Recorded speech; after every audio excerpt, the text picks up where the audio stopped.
নগর ভবনে কোনো প্রশাসক বসবে না, নগর ভবনে কোনো উপদেষ্টা বসবে না। আমি বসতে পারতাম যদি আমি তাদের সাথে কোনো না কোনো একটা আলাপ আলোচনায় বসে কম্প্রোমাইজে যেতাম, যেটার সম্ভাবনাও আমার কাছে নিয়ে আসা হয়েছিল। স্পষ্ট বলে দিয়েছি, এই ধরনের শপথ আমার বাসার সামনে এসে নিচে দাঁড়ায় থাকলেও আমি পড়বো না। আপনারা সার্বিকভাবে আওয়ামী লীগের অধীনে নির্বাচিত সকল জাতীয় নির্বাচনকে অবৈধ ঘোষণা চাচ্ছেন। আপনারা কোর্ট থেকে করে নিয়ে আসেন, তারা কিন্তু ছিল, এটা কিন্তু এখনো মুছে যায় নাই। আমি যখন নির্বাচনটি করেছি, আমি কিন্তু সারা দিনে আমার যে এক্সপিরিয়েন্স ছিল, সবাই আমাকে বলেছে এটা বর্জন করে আমরা অফ করে দিয়ে উঠে যাই।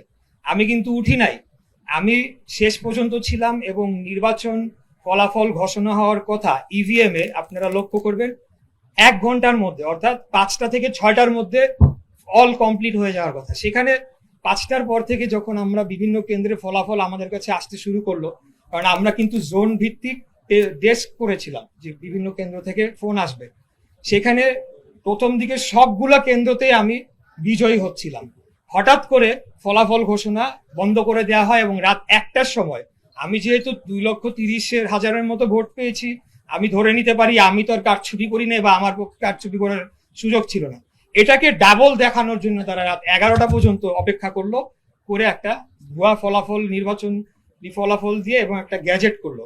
আমাদের যে নির্বাচন ঢাকা সিটি কর্পোরেশন 2010-এর আইন অনুযায়ী আমি এই গ্যাজেট এবং এই ফলাফল প্রকাশকে বাতিল চেয়ে মামলা করেছি। এবং সেখানে আইনেই বলা আছে যে নির্বাচন কমিশন যদি মনে করে এবং প্রার্থী যদি আবেদন করে যে অমুক প্রার্থী কারচুপি করে জিতে এসেছে, তারটা বাতিল, তাহলে পরের যিনি আছেন তাকে মেয়র ঘোষণা করতে পারে। এটাই হলো নিয়ম। সেই নিয়মের মধ্যে এটা আমি মামলাটা দায়ের করেছিলাম, আপনারা জানেন 30 দিনের মধ্যে করতে হয়, তখনই করা হয়েছিল। 180 দিনের মধ্যে নিষ্পত্তি হওয়ার কথা থাকলেও আমরা সেটা পাই নাই। যাই হোক, মামলাটি আসার পরে আমরা এটাকে একটা নৈতিক বিজয় হিসেবে ধরে নিয়েছি, আর কিছুই না। নৈতিক বিজয় ছিল এখানে কোনো কালে যে আমি এখানে অনেক দিন বসে সিটি কর্পোরেশন চালাবো, কারণ আমাদের মধ্যে দলে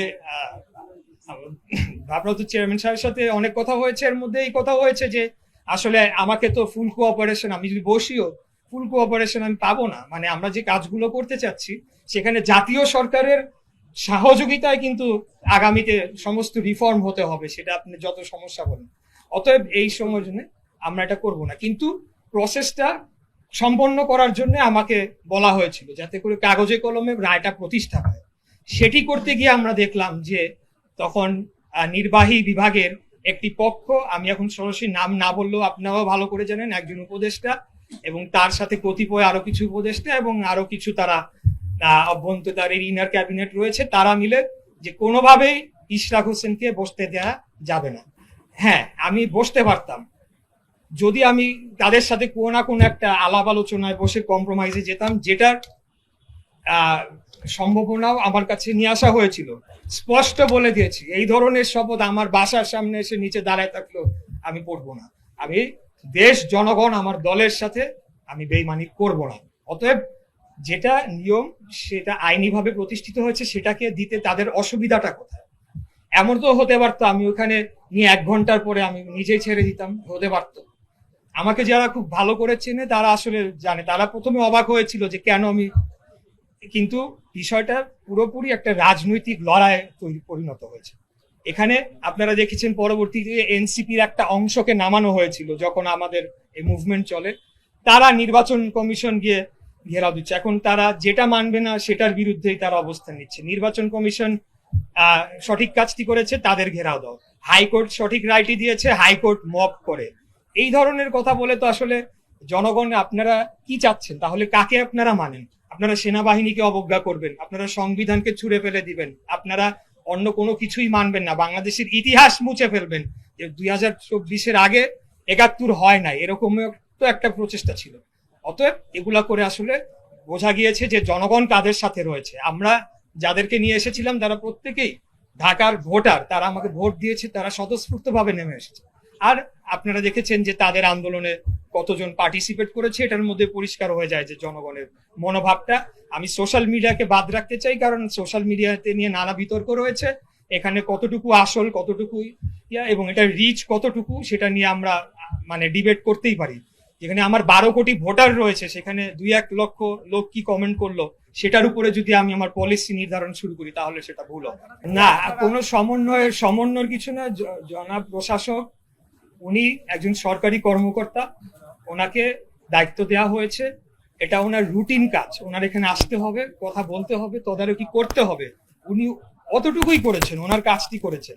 উনি কোনো রাজনৈতিক বিষয় জড়াচ্ছেন বলে আমার কাছে মনে হয়নি এখন পর্যন্ত। আমাদের যে বিষয়টি এটা সম্পূর্ণ রাজনৈতিক। ঠিক আছে, উনি প্রশাসক হিসাবে ওনার যেহেতু ওনার কাগজে কলমে রয়েছে, উনি ওনার দায়িত্বটুকু পালন করেছে। আমি আশা রাখবো যে উনিও হয়তো বিষয়গুলো বুঝতে পারবেন এবং এই বিষয়টা থেকে উনি রাজনৈতিকভাবে কোনোভাবে জড়িয়ে পড়বেন না। কারণ এটা এখন আসলে আমার বা একজন দুইজন ব্যক্তির সিদ্ধান্তের মধ্যে সীমিত নেই, এটা আমাদের সর্বোচ্চ পর্যায় থেকে আমাদেরকে দিক নির্দেশনা দেওয়া হচ্ছে যে কিভাবে কাজ করতে হবে। তবে আমি যে কথাটি বলেছি, নগর ভবনে কোনো প্রশাসক বসবে না, নগর ভবনে কোনো উপদেষ্টা বসবে না। সেখানে যদি কোনো ধরনের অ্যাডমিনিস্ট্রেটিভ প্রবলেম হয়, আমরা 75 ওয়ার্ড থেকে যারা সাবেক কমিশনার ছিল, সাবেক কাউন্সিলর, ভোটার, গণ্যমান্য ব্যক্তি, স্কুলের প্রিন্সিপাল, তাদের নিয়ে আমরা প্রয়োজনে বিপ্লবী ঢাকা কাউন্সিল টাইপের কিছু করে আমরা সেখানে সাময়িকভাবে নিয়োগ দিয়ে আমরা নগর ভবন চালাবো। কিন্তু এটাকে আমরা খুব স্পষ্ট ভাষায় বলতে চাই যে এখান থেকে ফিরে আসার কোনো সুযোগ নাই, এখান থেকে হার মানার কোনো সুযোগ নাই। আমরা স্পষ্টত বলে দিয়েছি, লিগালি আইনত আমি এখনো মেয়র। আগামী মেয়র নির্বাচিত হয়ে দায়িত্ব গ্রহণ না করা পর্যন্ত তারা শপথ গ্রহণ করাইলো কি করাইলো না এটা তাদের সমস্যা। এখন সেটাই বলছি, স্ট্রাকচারাল চেঞ্জটা আনা দরকার। শপথ রুম একটা নির্বাচন কমিশনেও থাকতে পারতো, সেখানে নির্বাচন কমিশনই পড়াই দিত, কিন্তু আইনে তাদের সেই এখতিয়ার দেওয়া হয়নি। তো এই বিষয়গুলো নিয়ে কথা বলার দরকার রয়েছে আগামীতে। এবং আমরা যেটা বলছি যে পুরো আন্দোলনের সময়টাতে আমরা নিশ্চিত করেছি সকাল বিকাল রাত দুপুর সন্ধ্যা যে জরুরি সেবা সেগুলা যাতে অব্যাহত থাকে। আমি নিজেও কন্ট্রোল রুমে কথা বলেছি, অন্যান্য কর্মকর্তাদের সাথে কথা বলেছি, বিশেষ করে যখন ভারী বৃষ্টিপাত হয়, জলাবদ্ধতা সমস্যাটা যাতে দ্রুত নিরসন করা যায় সেজন্য আমরা কাজ করে চলেছি। আপনারা জানেন যে আমাদের দল কিন্তু আমাকে এই পদে নমিনেশন দিয়েছে, কারণ আগামীতেও তারা হয়তো বা আমাকে নমিনেশন দিতে চায়। তাই সিটি কর্পোরেশনের জনগণের দুর্ভোগের যে কোনো বিষয় আমাকে আজকে থেকে না, আমরা বহু আগে থেকেই প্রোগ্রাম করে আসছি। না, কাউন্সিলরের বিষয়ে এখানে কোনো কথাই হয় না। এখানে একটা বিষয় মনে রাখতে হবে, তারা তো আসলে কোনো আইনি খবর পাচ্ছে না। যেটা বলা হচ্ছিল যে তারা নাকি মেয়রদেরকে অপসারণ করেছে, দ্যাট ইজ ট্রু।